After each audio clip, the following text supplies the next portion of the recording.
Kenalan. Nama sebenar beliau ialah Umar bin Abdul Aziz bin Marwan bin Al-Hakam bin Al-As bin Umayyah. Beliau dilahirkan di Bandar Hulwan, Mesir pada tahun 63 Hijrah atau 683 Masihi. Beliau merupakan anak kepada Abdul Aziz bin Marwan, seorang Gubernur Mesir, dan Ummu Asim bin Umar bin Al-Khattab, anak kedua Khalifah Umar bin Al-Khattab. Beliau ialah Khalifah Umayyah ke-8 yang memerintah dari 99 Hijrah sehingga 101 Hijrah. Malahan beliau seorang bekas Gubernur Madinah selama 7 tahun pada zaman Khalifah Al-Walid bin Abdul Malik.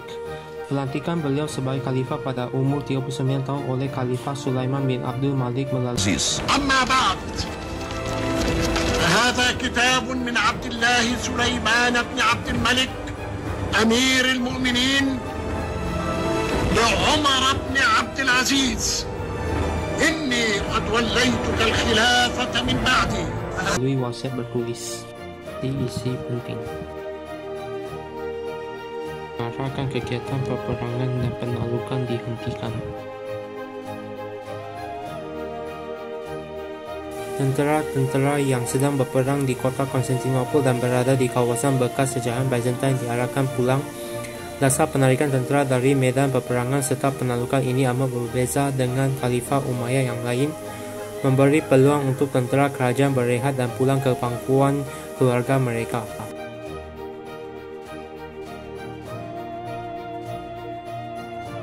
Galakan perkembangan ilmu. Zaman pemerintahan beliau merupakan zaman kemuncak perkembangan ilmu pengetahuan. Beberapa kota telah muncul sebagai gedung ilmu pengetahuan seperti Basra, Damsyik dan Basrah. Masjid memainkan peranan sebagai pusat perkembangan ilmu. Golongan intelektual bukan Islam diambil untuk mengajar ilmu pengetahuan yang tidak bertentangan dengan akidah Islam. Galakan ilmu pengetahuan berkaitan dengan Al-Quran dan Hadis. Dengan itu lahirnya ilmu tafsir, ilmu Al-Quran dan Hadis, ilmu berbentuk duniawi seperti geografi dan sains. Zaman beliau memperlihatkan kelahiran imam-imam terkenal seperti Imam Abdul Malik dan Imam Hanifah di Iraq.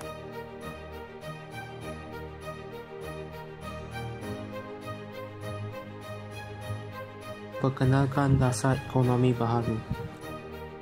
Masa pemerintahan beliau, cukai jizyah hanya dikenakan ke atas orang bukan Islam, manakala kasraj dikenakan kepada sesiapa yang memiliki tanah.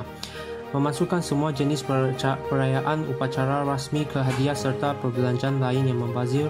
Cara ekonomi baharu ini menjadikan kedudukan negara semakin kukuh.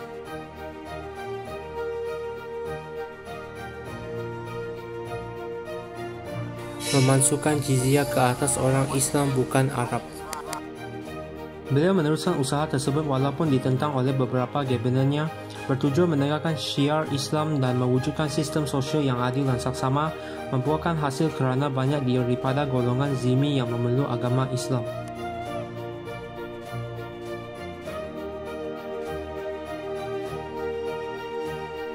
Pendapatan negara daripada kutipan jizyah didapati semakin menurun, namun begitu mereka tetap dikenakan zakat. Menarik mereka memeluk Islam dan kewangan Islam tidak tergugat dengan penghapusan jizyah ini.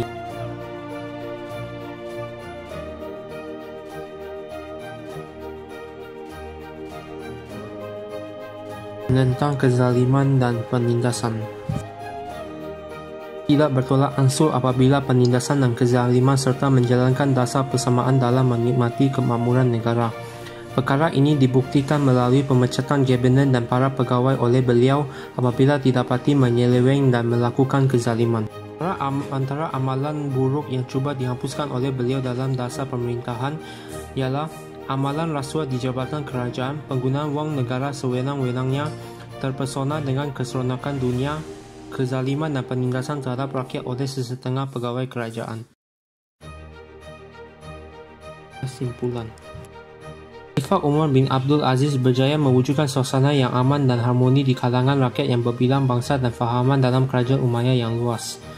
Sumbangan yang dominannya adalah apabila beliau menggalakkan perkembangan ilmu. Hal ini demikian kerana tindakan beliau dapat meningkatkan ilmu pengetahuan di setiap rakyat. Sumbangan beliau dalam politik, ekonomi dan sosial mengukuhkan kerajaan Umayyah sehingga kejatuhannya selepas kewafatan beliau pada tahun 720 Masihi.